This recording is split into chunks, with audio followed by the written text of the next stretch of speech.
Welcome to The Thing About Austen, a podcast about Jane Austen's world.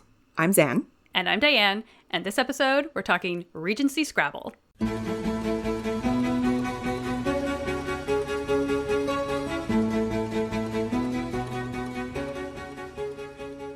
So the focus of this week's episode is a critical scene in the novel Emma.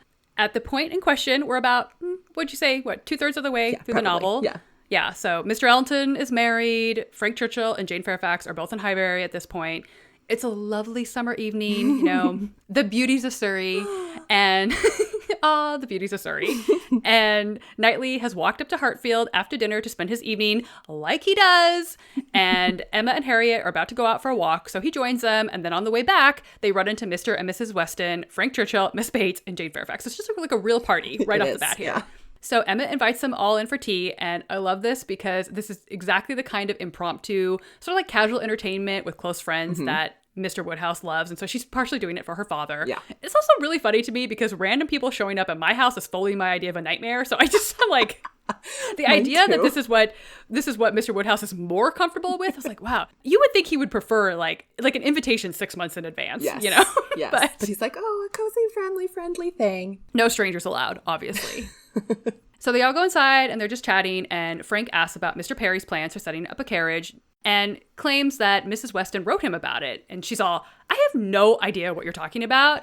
And yeah, because the person who actually wrote you about that was Jane. So all of this has happened in the moments before Frank suggests that they amuse themselves with the alphabet letters left by Emma's nephews. He's like, oh, let's play a game. Have this whole awkward conversation about what the town apothecary is doing with this carriage situation.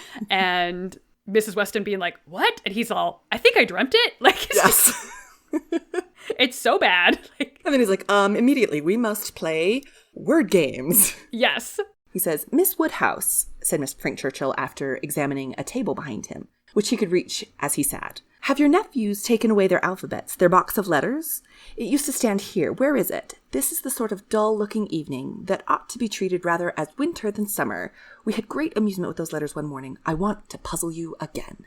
But he doesn't really want to play puzzles with Emma. That's not really like the purpose. Like, he's setting himself up here to be able to kind of send a secret message to Jane. Yeah, it's both like diversionary tactic from the fact that he just screwed up. Yeah, totally messed up. And also he needs to find a way to communicate with Jane about the fact that he just revealed to anybody who's really paying attention, which as we'll find out, the only person who's really paying attention is Knightley, that the two of them have been corresponding, which is not allowed. Like, you don't do that. Yeah, you must be engaged and must be engaged openly for that to happen. You have to be either related to the person in question or engage them. So you can write letters to your brother or you can write letters to your fiance. And by fiance, I mean, this has to be publicly acknowledged, blessed by the family. None of this like under the table kind of business that the two of them got going on. Yeah. So it's no surprise then that as they're playing with these alphabet letters, that Frank, one of his first words that he creates is actually something that he puts forward for Jane to read. And Jane reads it and then like pushes it away, and like it's supposed to be something that nobody else reads. But curious little Harriet decides to kind of figure it out, and she announces to the room that it's Blunder. The word is Blunder. Dun, dun, dun. And Mr. Knightley is over here going, I think there's something more going on here than just a box of alphabet letters, okay? Yes, Detective Knightley is on the case. Yeah, Detective. Just picture him with his magnifying glass and his little deerstalker hat. I'm sure that's how that went. Oh, I mean, kind of like how we discussed in a previous episode, the idea of Darcy vampire fic. I wonder if we have Nightly detective fic? Oh man, I need this. Somebody please plumb the depths of AO3 and Kindle Unlimited and get back to us on that. That would be great. Thanks. Thank you. So before we kind of get more into the scene, let's talk a little bit about the object itself and what is it that they are playing with? Like, what is it that Frank has decided to bust out as like his, look at this, don't look at me kind of it's tactic. An illusion. These would have been a popular educational toy at the time, just these alphabet sets. And in addition to teaching children the alphabet, they would have also been used by adults in parlor games like we see here. And alphabet sets were certainly something you could purchase. And in fact, the Austen family actually owned a box of alphabet letters, which is currently in the Jane Austen House Museum collection. And we'll definitely post a photo of this on our Instagram. And in the case of this scene in Emma, the letters in question are actually homemade, which I think is a detail that is kind of easy to glance over. Mr. Woodhouse, as we know, prefers quiet pursuits. As the party is chatting and playing with the letters, Mr. Woodhouse, quote, sat happily occupied in lamenting with tender melancholy. Oh, Mr. Woodhouse, over the departure of the poor little boys, or in fondly pointing out, as he took up any stray letter near him, how beautifully Emma had written it. So he's over here just like, with one hand, he's like, oh, my grandchildren have left. And with the other hand, he's like, oh, but look at this letter. Look how beautiful Emma has written it. So, yes, Emma's accomplishments know no bounds. Yes, exactly. So these are letters that Emma has made for the boys. Like she has made these for her nephews as something for them to play with and presumably to learn from. Sure. And I have to say, as someone who has made many a homemade flashcard or game for my toddler, I just feel really seen here in this moment. Like Emma, you and I are like really vibing with each other. Right. Well, I think it is very interesting that Emma is the one that made this. I think that is interesting because this would normally be kind of the pure purview of the governess or like the mom. That would be kind of the way that this kind of went down. Because the way that Georgian toys are kind of like a really popular trend right now. Because there's this kind of big vibe in this time period that we need to be able to teach children, but it needs to also be play. And this is kind of riffing off of some thoughts, particularly from John Locke. So this is like, okay, we're adopting these theories, and so these toys are actually really popular at the time. These are the kind of the really fine examples, like the one that was Jane Austen's alphabet box. Those would have been created and sold by booksellers. It was, hot market for wealthy families. But these kind of games and things would have been really pushed on governesses and mothers particularly to kind of educate the child through play. Yeah, in addition to these alphabet games or sets for kids, there were also alphabet books, which is obviously something we still have today. Two of my favorites. We have The Invited Alphabet, which was published by B. Tabert & Co. in London in 1809. The full title of this book is The Invited Alphabet, or Address of A to B, containing his friendly proposal for the amusement and instruction of good children, which just, it's so good. I love book titles from this era. They're so good. They're like little novels in themselves. Yeah, exactly. Like everything you need to know about this. It's like a movie trailer. Yes. And that was put out by R.R., just two initials, R.R., who, as far as I can tell, was an anonymous author. And Princeton's digital library actually has the full book available, so you can see all the illustrations. The same author also put out a follow-up volume titled The Assembled Alphabet, or Acceptance of A's Invitation, concluding with a glee for three voices, being a sequel to The Invited Alphabet. So it's really just like... I love it. It's a saga.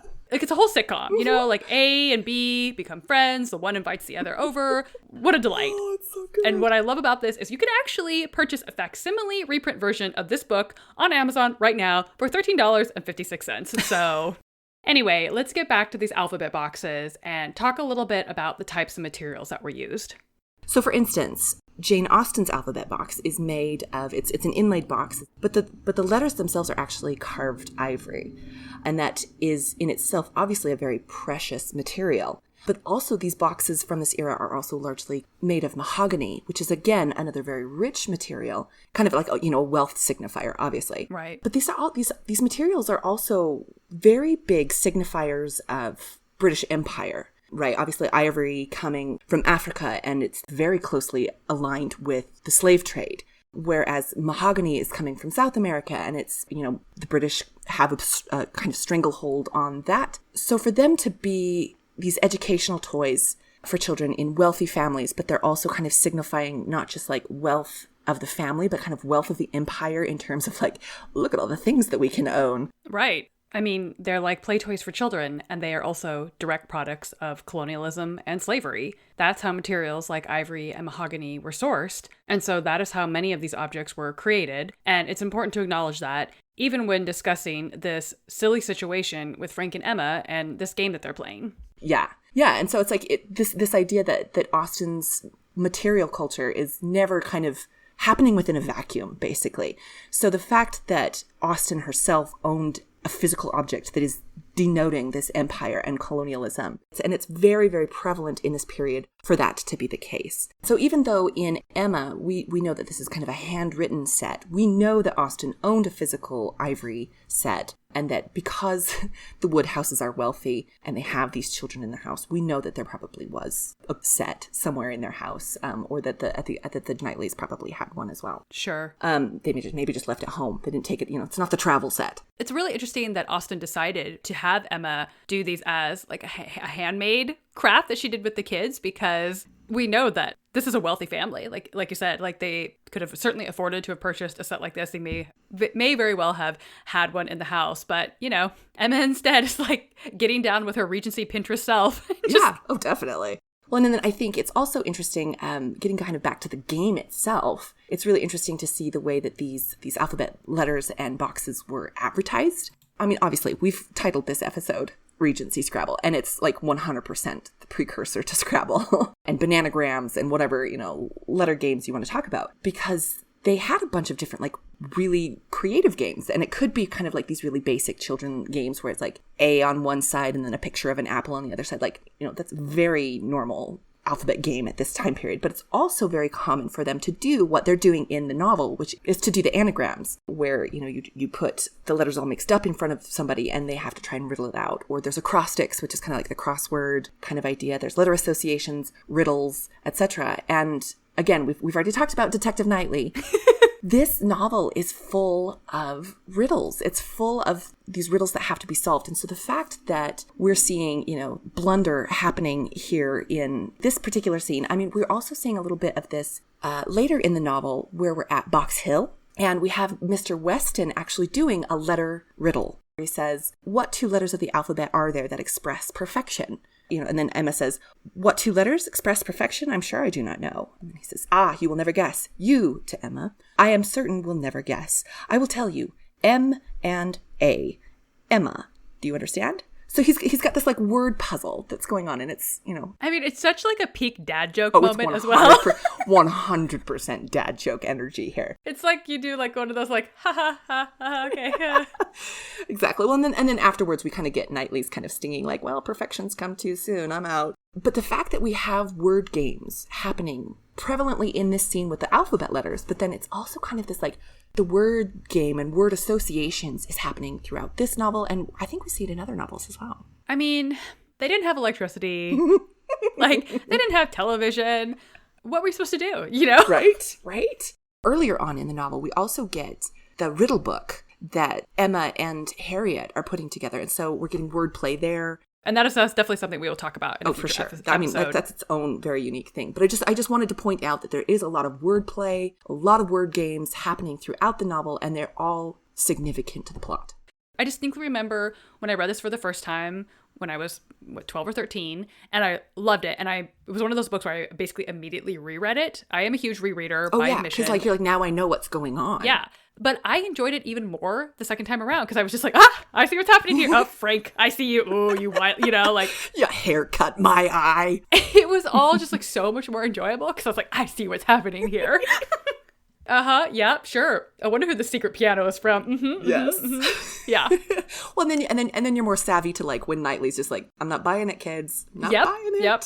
At the end of the scene when he takes Emma aside, he's like, are you really sure you know what's going on here, like between Frank and Jane? And she's just like, oh, please. And he's like, no, but really. He's on to Frank. Well, I think, yeah, it's just so fun to see these word puzzles kind of happening, and that it is really a big clue, a huge clue as to the entire Jane Frank plot twist. We have this whole prior conversation before about Perry's carriage and Frank's knowledge of that fact. And then, of course, Frank giving Jane the word blunder, and then the way she blushes, and just like Knightley seeing all of this, and he knows that something fishy is going on, which I just love. Like even the way that Austen writes from Knightley's perspective, like we are basically seeing him seen all of this happening. So we know, like, as the reader, we need to be paying attention here. Something is going on because we're seeing it through Knightley, watching it and being suspicious of what is going on. Yeah, that free indirect discourse, especially in Austen's novels, because she's kind of masterful at it. It's like you always need to be paying attention to who we're actually getting the perspective from. And so and we don't get Knightley that often, but when we do, it's significant. Of course, Austen would never give me a full chapter of just like Knightley pining or whatever. Well, this is why, like, okay, this is total side issue, but this is also why I have major heart emoji energy for North and South, which is like Austen fanfic. And it's like a retelling of Pride and Prejudice, but like you get full chapters from Thornton's perspective. And it was like, this is everything I didn't know I needed. Oh, it's so good. Oh, we don't need to go off of too many tangents, but wow, read that book, people. Seriously, it's so good. Yeah, so as we mentioned earlier, we of course find out later that Jane and Frank have been corresponding this time. Everything about this whole scene is just like one of those things where if you were like kind of on the fence about Frank, you're really not going to be a Frank fan after this because, okay, him messing up with the Perry's carriage thing, that is a blunder, right? That is unintentional. That's not malicious, like whatever. But then giving Jane the word Dixon and doing it in such a way where he shows it to Emma ahead of time. It is such like a middle school bully situation where like the two people are whispering together in the cafeteria and they're like, oh, go tell her this, go say this to her, go say this to her. And so everybody knows. So it's like he tells Emma, oh, I'm going to give her this. And she's like, oh my gosh, don't do it. It's really just like Emma at her worst. It's Frank at his worst. It's just not a good look for either of them. He's totally gaslighting Jane at this moment. It's really unflattering. I just think it's so cruel because it's this big joke between Frank and Emma that Jane had a thing with her best friend's husband, Dixon. And of course, like, Jane would be hugely hurt by that insinuation. And so just in order to, I don't know, like amuse Emma or whatever, he shows her the word Dixon. She's like, oh my gosh. And then he gives it to Jane. And I'm just like, what is Frank thinking here? Oh, let me divert suspicion away from my secret engagement by giving my fiance an ulcer. In all of these moments, whenever I'm reading this book, I'm just like, it's a good thing you're so rich. You know what I mean? Like, that is your one redeeming quality. Like, congratulations. I'm so glad you're so rich. Yeah. It's the worst. I'm just like, Frank, what are you doing? And then what I love is then I think he does it and then is immediately like, ooh, that was a really bad idea. Yeah. This is, again, one of those scenes where we're reading it through Knightley's perspective. So with great indignation did he continue to observe him. So yeah, he's like, I'm not impressed. Not a fan of Frank here, okay? With great alarm and distrust, to observe also his two blinded companions, he saw a short word prepared for Emma and given to her with a look sly and demure. Like, those are not complimentary words. Like, sly, it's like, oh, you are a weasel. He saw that Emma had soon made it out and found it highly entertaining, though it was something which she judged it proper to appear to censure. For she said, nonsense, for shame. So it's like, Emma's like laughing, but also like, oh, don't, no, you can't. Oh, you can't. Yeah. Don't do it. He heard Frank Churchill next say, with a glance towards Jane, I will give it to her, shall I? And as clearly heard Emma opposing it with eager laughing warmth. No, you must not. You shall not indeed. It's just like, oh, wow, come on. You are acting like 13-year-olds. Like, what are you doing? And as soon as he does it, Jane figures it out. And her main response is just, I did not know that proper names were allowed, and to push them away. She's clearly upset. She kind of like physically turns her face away from the two of them. So Knightley, again, we're seeing this all through his perspective. He's seen all this happen. He's just like, okay, I do not approve of this. Yeah, and I mean, because it's only, again, through his eyes that we actually see that it's Dixon. They've clearly hurt Jane's feelings, and so he's like, I want to know what that joke was. And then he's like, okay, yeah, not cool, kids. Mr. Knightley's excessive curiosity to know what this word might be made him seize every possible moment for darting his eyes toward it. I see Detective Knightley again on the case. Yes, 100%. He's like, okay, I'm not going to move my face. I'm just going to like dart my eyes over when no one's looking and just kind of, oh, okay, I got a D. Okay, X. Okay, oh, there's an I, an N, an O. Okay, Dixon. Yes. He's a whiz at deductive reasoning. I mean, I feel like Knightley probably would be really good at crossword puzzles, if this was modern times, He would just blast through those New York Times crossword puzzles, no problem.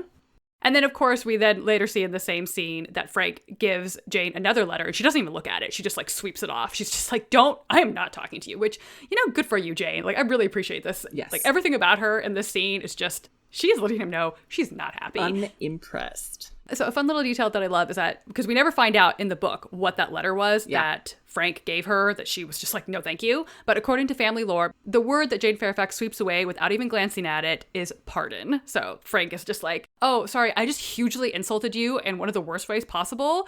Let me now say sorry to you with alphabet tiles. Yes. Like, Okay.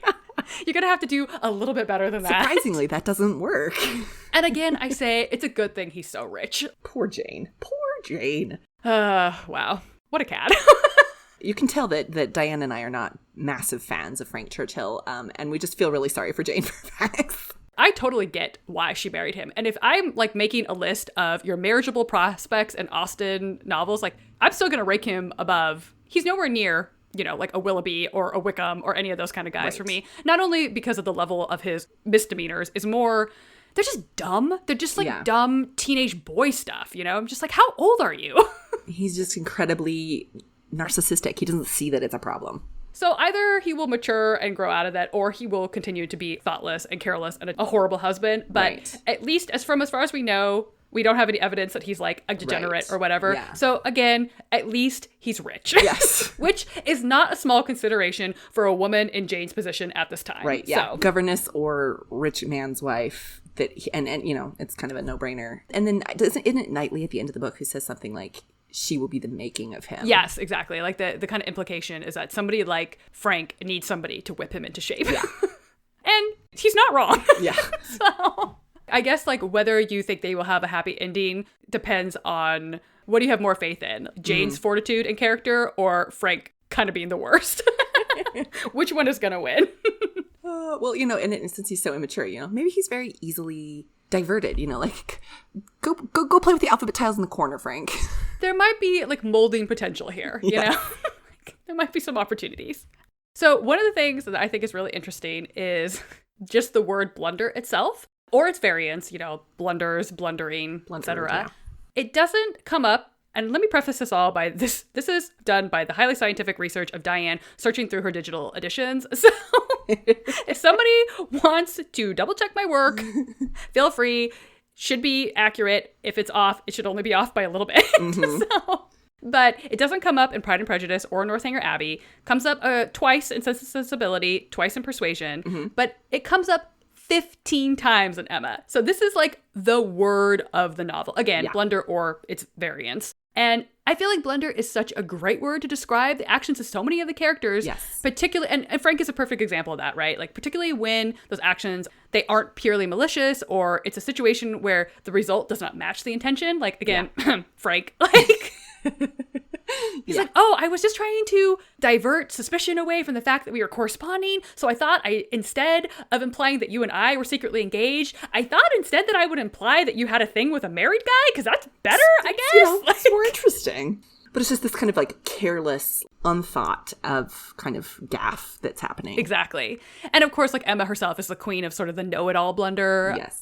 I just love, like, again, compared to some of those other books and how frequently that word is used, because it's a pretty specific type of word. Yeah. The next highest is Mansfield Park, where it's used 6 times, which to me tracks because that's another book where everyone is in love with the wrong person. Right. So. Right.